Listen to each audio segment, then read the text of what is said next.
So the next issue I really want to get into is the impact on internal Israeli politics. Let me just one more really important point. President Biden, in his interview on 60 Minutes yesterday, stated explicitly, and I have no doubt that this is coordinated with the Israeli government, that Israel will not reoccupy Gaza.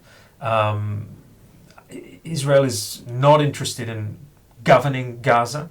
There are some fringe elements in the settler movement, etc., that harbor fantasies of going back to Gush Katif, as they call it, into Gaza. That is not going to happen, and Israel has stated that. Mm-hmm. Now we get into a very interesting territory in that the military goals of the operation are more clearly defined than the day after scenarios, but it is very clear both to Israelis and to Americans that we can't simply say, well, let's have the military operation, let's dismantle Hamas, and then let's figure out what we do next. No, that can't happen.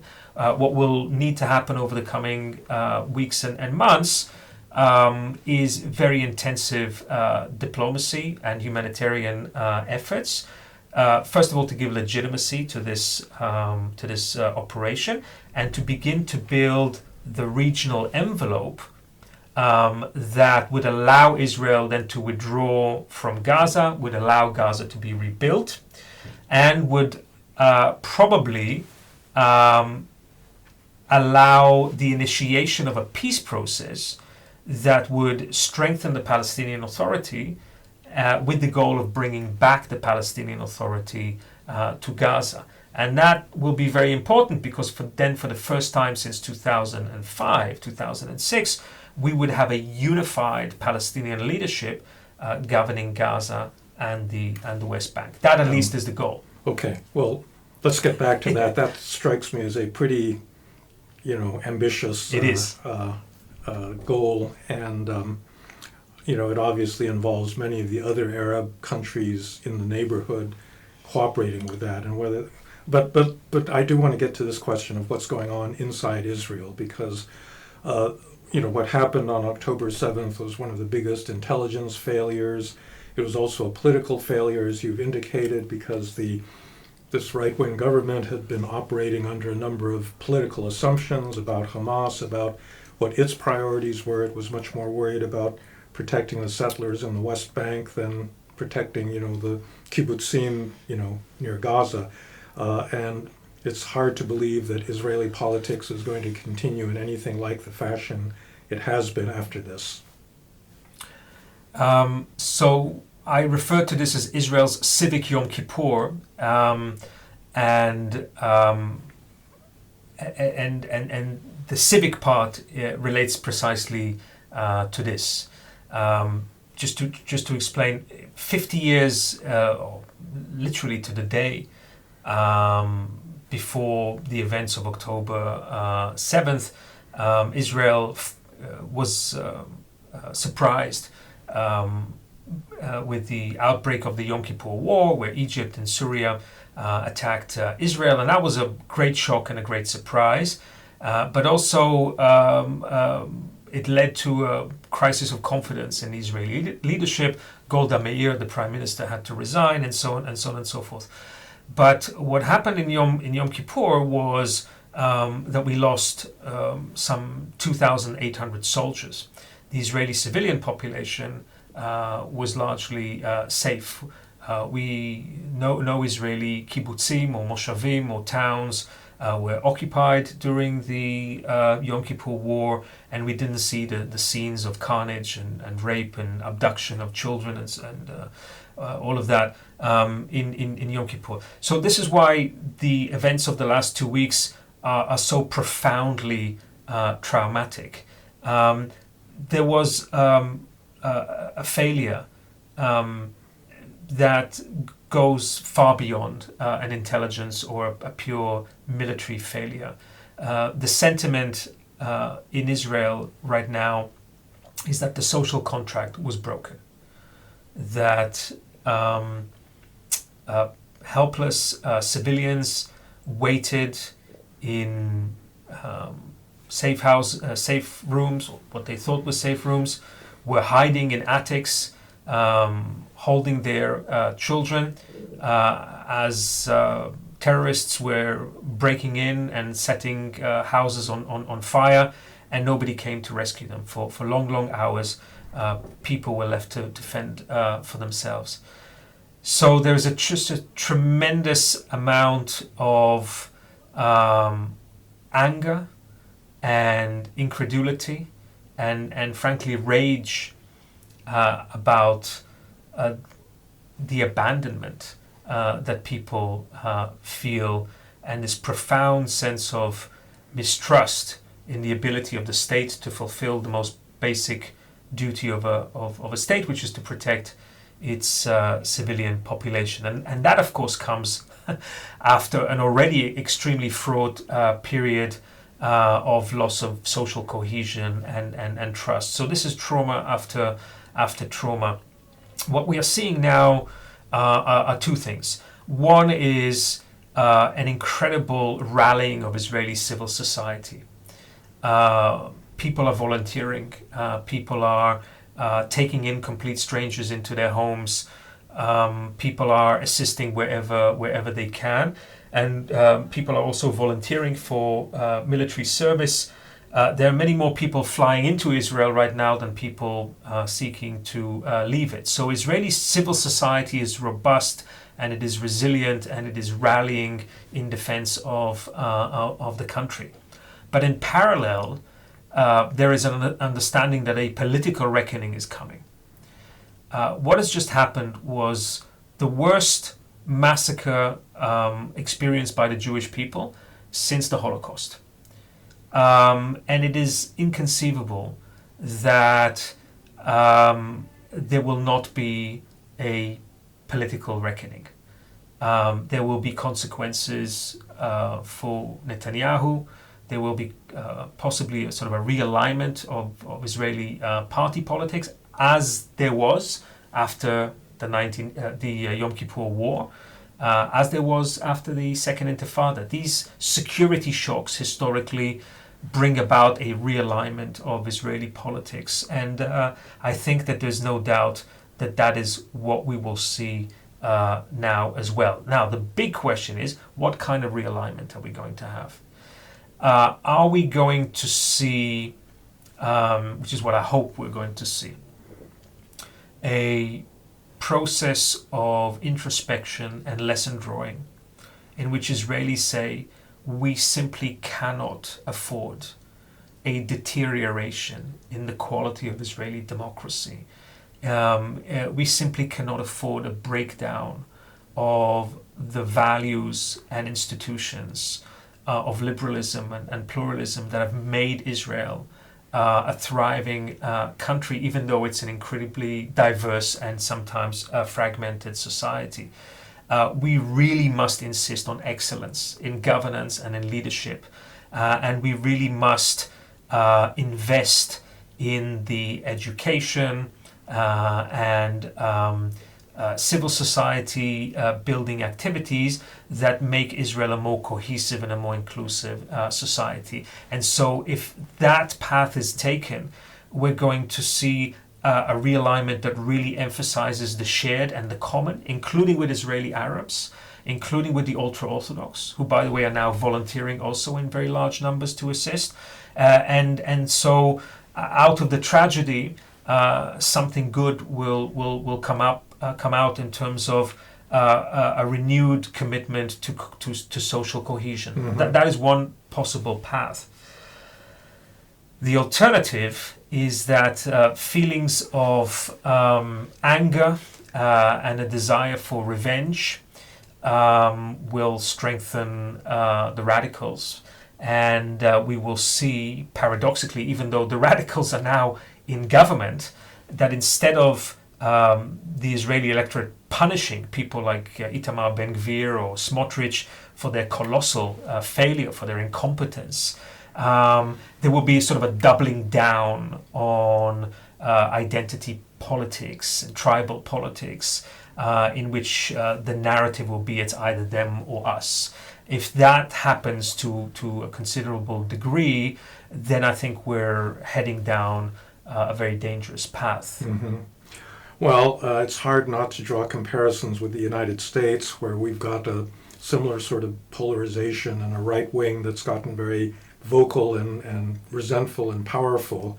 And we've had, a COVID crisis, a financial crisis, various sorts of things that you would think would create greater unity, but in fact, it simply fed the polarization and, did not lead to a sense of, well, we have to redo the social contract. Do you have any guesses as to how this is going to work out? Because I would think this is pretty important for Israel's future as a democracy. Yeah, absolutely. So I think on one hand, all the pernicious forces that are working to undermine liberal democracy, whether it's in the United States or elsewhere around the world, all those forces exist in Israel. The toxic polarization, exacerbated by social media and so on and so forth, the anxiety about security, all those forces are there, and in some respects they've just been strengthened by this horrific trauma. Remember, Israel is a small country. It's physically small, and it has a population of just under 10 million people.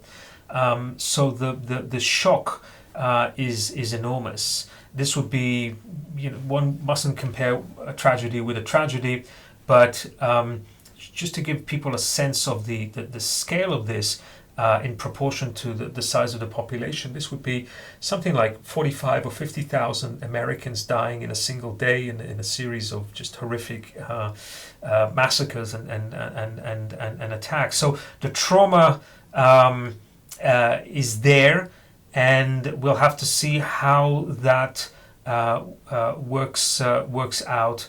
Historically, Israelis have been really remarkable in resisting the instinct of revenge.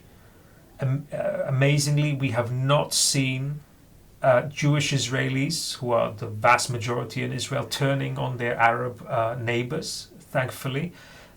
Interestingly, we have not seen Israeli Arabs picking up and taking arms against their Jewish neighbors inside Israel. Here, Hamas failed because Hamas is constantly trying to agitate that. So there are sources of resilience, but a lot of this will really require leadership, and it will require a largeness of spirit, and a movement of people who say, our values are the values of life and creativity. We're not going to succumb to the darkest instincts of humanity, and we're going to respond in the Israeli way, which is where there is death, you bring forth life. Where there is destruction, you create and you innovate. Israel knows how to do that very, very well in the technological realm. We'll have to see whether it's able to do it in the political and the social realm as well. Yeah, well, let's hope. So the last issue is the one that you touched on earlier, which has to do with the prospects for a longer-term political settlement involving many other players in the greater Middle East. So it seems to me that one of the motives behind the Hamas attack was that the Abraham Accords had normalized relations with, certain Gulf states. There's an effort to get Saudi Arabia to recognize Israel, and the Palestinians didn't want that to go ahead without, their interests being taken care of. Without recognition. Yeah. And if you are going to destroy Hamas and then create anything like a legitimate Palestinian alternative to that kind of radicalism, it seems to me that that's really something that Israel cannot do. I mean, if the Israelis try to create that, they're simply going to be seen as puppets and serving Israeli interests. So it is going to require, some of the other Arab players to push for something like that. Do you have any idea whether, So presumably all these Gulf states, Morocco, places that had normalized with Israel are feeling pressure from their own populations that are very sympathetic to the Palestinians. And so, I would imagine they're not rushing to Right. push an alternative to Hamas. Yes, so there are a lot of different layers and dynamics at play here. Let me pick up on what I think is a really important dimension that you've just touched upon, which is the importance of the regional envelope. What has characterized the drive towards peace between Israel and pragmatic Sunni Arab states over the last 5 to 10 years has been the realization that countries in the region face a lot of shared challenges, whether that's Iran, an aggressive Iran, a nuclear-powered Iran, or climate change and the need for water security, food security. And that we shouldn't underestimate the importance of that. That has been enormously important. It's still fairly fragile. It still needs maintenance and support. And of course, what Iran and its proxies are trying to do is to just dismantle those green shoots and to destroy them before they can really take root and develop. So it's very important to not allow Iran to do that and to continue to follow the logic of building these regional cooperative ties, because they stabilize the region, but they also create new political opportunities. So that is important to maintain and to continue to develop, and I think that is something that the Biden administration is conscious of and will try to do. However, I also think that there is a realization in Washington, in Jerusalem, that we got one thing fundamentally wrong.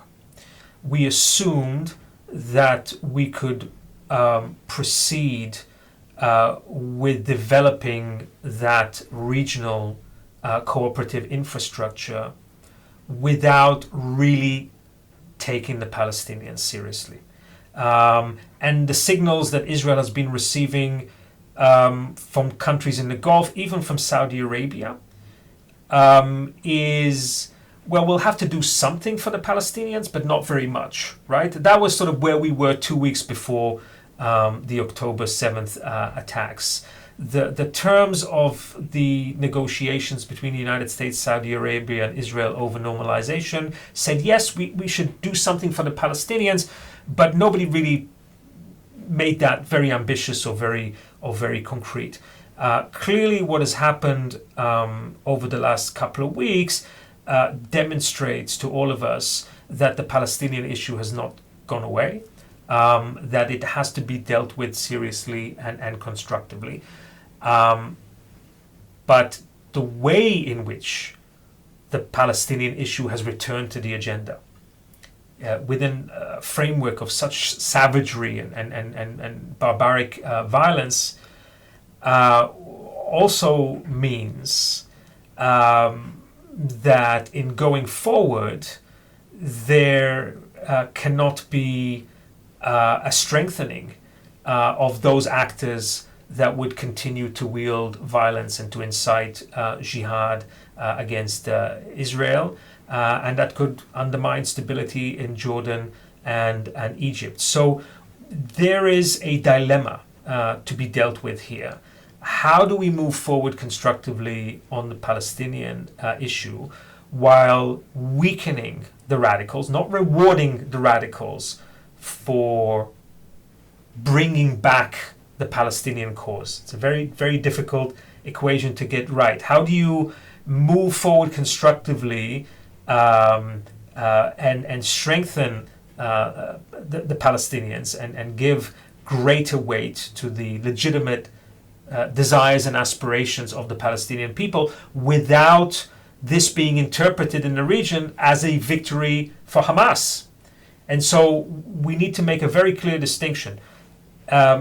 Degrade, destroy, dismantle Hamas militarily and politically, and then create the regional space to be able to nurture and strengthen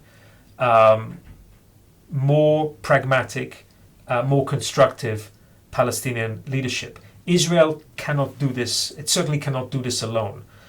Because, as you say, Frank, this is something that has to come from within Palestinian society with the support of countries in the region and with a broader international envelope of support.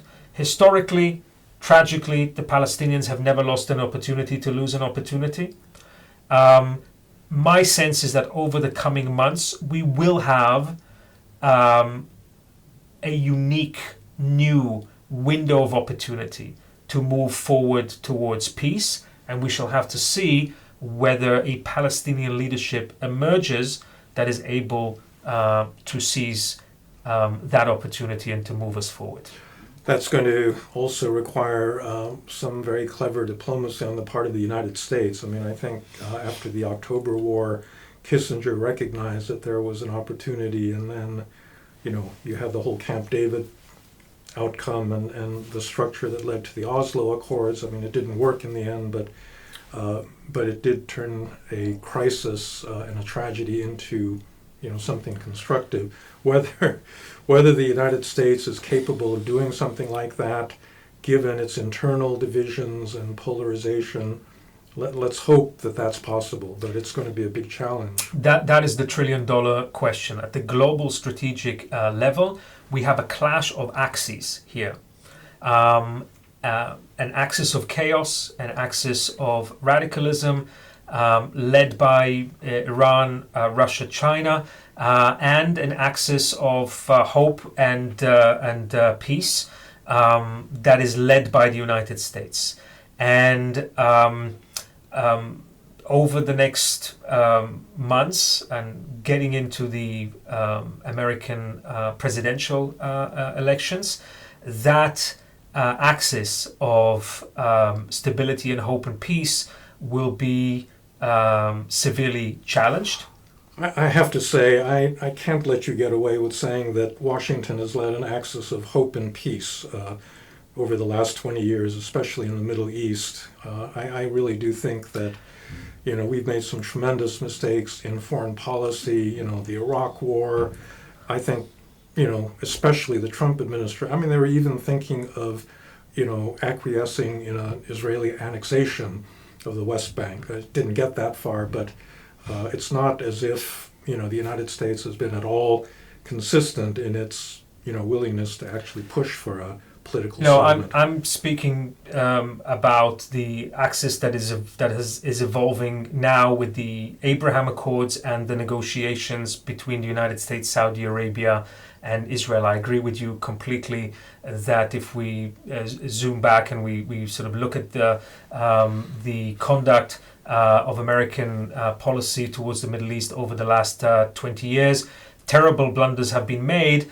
And I would also add to what everything you've just said, Frank. There was also the assumption in Washington that the United States can effectively disengage from the Middle East, that we can pivot away to Asia and the region would sort of take care of itself.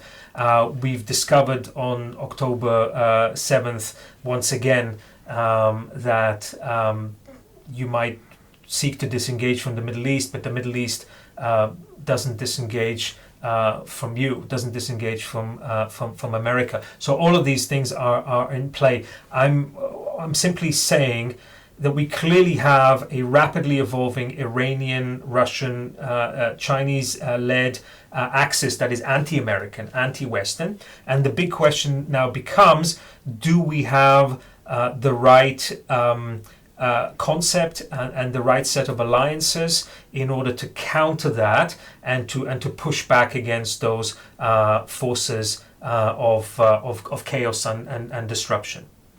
Right. Well, we will have to see. So, Amichai Magen, thank you very much for talking to me. I suspect this won't be the last conversation we're going to have because I don't really see any short-term quick resolution of this conflict. And given the history of the Middle East, I don't think it's one we can expect, but we can always hope. So thanks very much for this. Thank you, Frank. And let's hope and pray for better days for everybody in Gaza, in Israel, in the region, and internationally. Yes, definitely. Okay, thank you.